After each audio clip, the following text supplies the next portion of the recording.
the energy inside this room changes. Kasi dun sa ating reading, sa ating main channel, I do feel like that freshness energy or whatsoever, but here, parang hindi maganda. This is the same room, no, mga babes, no? Pero parang hindi maganda yung nasisense ko dito sa reading ninyo, no? But we'll see. We will see, we'll see. Okay. This might be significant right here, so we're gonna put it on top. Okay.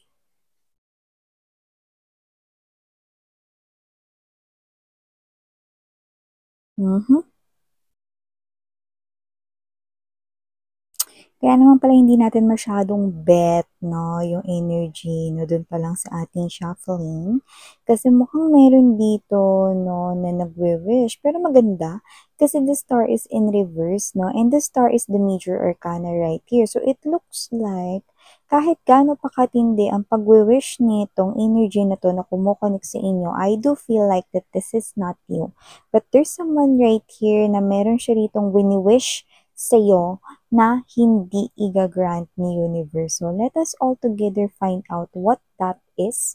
But because, you know, the star card in reverse, no, pwede na tayong makagarantiya or, you know, pwede na tayong makasigurado na hindi yan tutuparin ni universe ano man ang gawin niya, no? And it's a sign na parang dun pa lang sa ating nabavibe, it's unhealthy wish or a negative wish. Alam naman natin, pag hindi makabubuti ang wish, hindi yung tinutupad ni universe. So, alamin natin ano ba yun.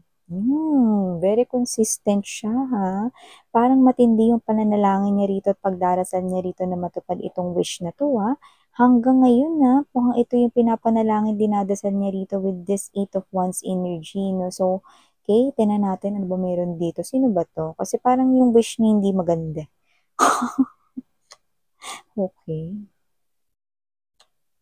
Oh, a person that is stuck on you.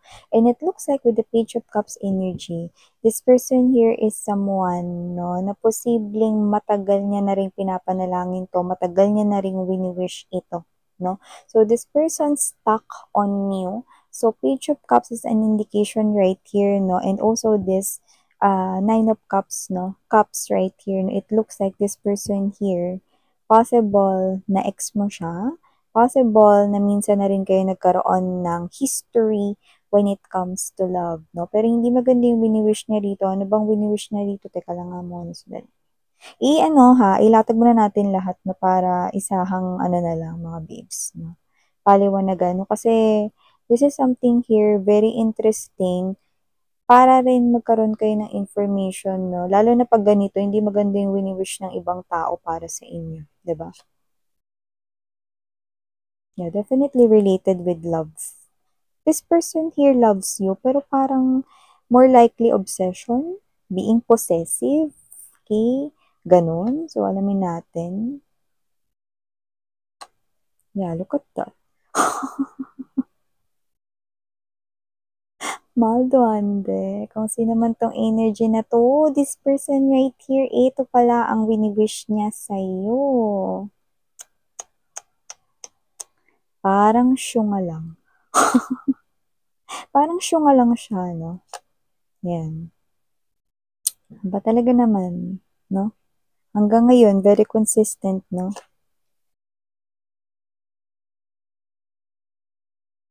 Okay, good. Kung mapapansin ninyo, a lot of major arcanas right here, no? You're being protected by the divine. Look at that. At the bottom of your deck, we have the Hierophant and Temperance energy, no? Alam mo, mga babes, no? Etong Hierophant Temperance energy na ito, no? Ito yung tinatawag ko na parang sila yung leader. Sila yung parang admin, no? Kung meron mga departamento, okay, no? Sa ating universe, no, sila yung mga leader dyan. So, you're being protected with your love life. You're being protected when it comes to your love life area. So, no need to worry, no. Pero, the universe wants you to send this message here so that, you know, diba? So before we start diving more or talk more dito sa inyong reading, let me just make potty first. Hi and hello sa ating mga new subscribers. My name is Yan. Welcome here. And sa ating returning tambayers, thank you sa inyong walang sawang pagtambay, of course. And kung hindi niyo pa knows, meron pa po tayong main channel kung saan nag-upload tayo ng collective readings araw-araw din. At kung hanap ninyo ay reading per zodiac sign, meron din tayo niyan. Weekly, monthly, and every other day, no? Meron din dyan. Okay? So, matatagpuan nyo dyan, mga babes. No? Tandaan nyo rin, wala tayong gender dito sa babae, lalaki, LGBT, lahat welcome. Pwede nyo rin pong i-switch yung mga roles dahil possible talaga magkapalit kasi general reading ito. And at the end of the day, lahat kayo ay may free will na free nyo pong gamitin anytime, anywhere. Here, let's talk about this na, no? Kasi I don't like this energy. Kaya nga napasabi na lang ako, parang syunga lang siya, no? Kasi kung sino man to, yung wish niya hindi maganda pala talaga, no? Alam mo ba, itong wish niya na to, alam mo kasi, baka matagal na kayong separated nito, ha? Kasi lumalabas siya bilang page of cups. So, hindi ko alam kung ilang taon na ba kayong hiwalay, ilang taon na ba kayong walang communication, kasi wala akong nakikitang ganun dito, no? Pero yung iba, kung may anak kayo nito, no? Kung nagsusustento man siya sa anak ninyo or nagbibigay siya rito para dun sa anak or mga anak ninyo, no? Ganun lang, wala siyang sinasabi. But this person here is still obsessed and possessive about you guys. When we say possessive, no, this person here is someone, no, na parang hindi siya nagsasalita, walang kahit na anong sinasabi, no, pero gusto ka lang niya ritong i-keep from herself or herself. No, yung iba kung kasal kayo nito, pwedeng iniipit niya rito yung annulment or yung divorce papers na pirmahan. Possible pong ganun, ha, sa iba sa inyo. Yung iba naman, doesn't have to be na kinasal kayo sa taong ito. Basta naging karelasyon mo siya, na meron kayo ditong legendary history na pinapakita, no, na kayo ay naging kayo talaga noon, no? So, kung sino man tong energy na to, na this person still thinking about you, that's one, obsessive siyang energy. And the other na mas obsessive is yung possessive, which is this person right here, diretso na tayo. Ace of Cups, Seven of Wands energy, Nine of Coins. Ano ba yung wish niya na yun, miss, hindi maganda? Well, ayaw kanya maging happy sa iba. Ayaw kanyang maging happy sa feeling ng iba. Kaya ito yung wini-wish niya at pinananalangin niya, no? Sa God, kay universe, no matter how you call it, no? So kung sino man dito ang kanyang Diyos, yun ang kanyang pinapanalangin, no? At kung pinapanalangin niya ito sa iisang Diyos na tinitingala nating lahat, no? Hindi ito igagrant. Star card energy in reverse. Walang pangit or walang syongit na wish na tinutupad si Lord or si universe dito, no matter how you call it, no, whoever it is, no. So nakita natin dito na yung wish niya, no, is something bad. It's like this person is sending bad omen to you. It's like this person right here is sending you negative aura. Okay, this person right here wants to keep you from any type of love possible to enter your life. See how selfish this energy is. Matagal na kayong hindi nagkakausap, matagal na kayong hindi nag-uusap about your relationship na matagal na ring tapos. Okay? So nakikita natin dito that you've been separated with this person right here, and how come ito pa rin yung wini-wish niya ngayon? Simple lang. Because maybe this person right here, you've rejected him or her, no, nung nagbabalik siya sa life ninyo. That's possible, that's one. Pero pwede rin naman mga babes, no, that this person right here, wala lang, no? Kahit na parang kontento lang siya rito, basta makita ka lang niya single dito, carry na lang, okay na lang, basta hindi ka daw pwedeng maging happy sa feeling ng iba. Aba, talaga naman sila ba itong mokong na to? Pero, naiinip siya ha, naiinip siya kasi with this Page of Swords energy, tinan mo to. Kung sino man tong energy na to, no, medyo kahanga-hanga yung pagiging porsigido niya, no, very pursuant siya rito, no, na ano. Natin na mo to, Page of Swords energy, this person here is watching you. This person right here is watching his or her wish to come true. Natupad na ba yung wish ko? Yan, no? Alam mo yung parang, alam mo yung energy na ano, tuloy-tuloy lang siya na with the chariot. Wala yung chariot card dito, no? Pero the chariot is a car. 'di ba? Parang ang energy niya is tuloy-tuloy lang siya rito 'no, nakatingin siya dun sa salamin in front 'no, at tumitingin siya sa rear view, gano'n. Parang inoobserbahan niya rito, natutupad na ba yung wish ko, nangyayari ba? Wala bang ibang, umaaligid ngayon kay Collective? Wala bang ibang nagtatangkang magmahal sa kanya, mag-express ng emotions and feelings sa kanya? Wala ba siyang ka-in relationship ngayon? See, kahit na may ginagawa siya rito, eh, nagtatrabaho man siya whenever he or she is at work, everyday, wala 'tong palya 'no. This person right here is watching you, might be creating a dummy account or gumawa na siya nun just to spy on you, or might be using his or her, friend's phone, lalo na yung naging konektado kayo na way back before, or kung may mga friends ka pa na friends mo pa rin sa mga social media platforms like Facebook, Instagram 'no, so puwedeng nanghihiram siya dun 'no, but quiet about this. He or she is just observing, no? Kung natutupad na ba yung wish niya, hoy mo kung sino ka man, yan, no? Parang syunga ka.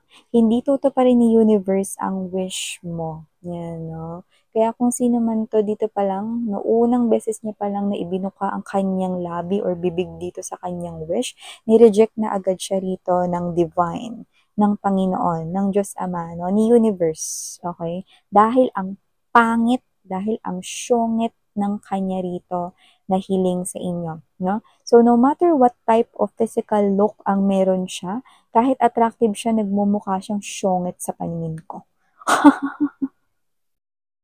Walang ganitong klase ng love. This is being selfish right here.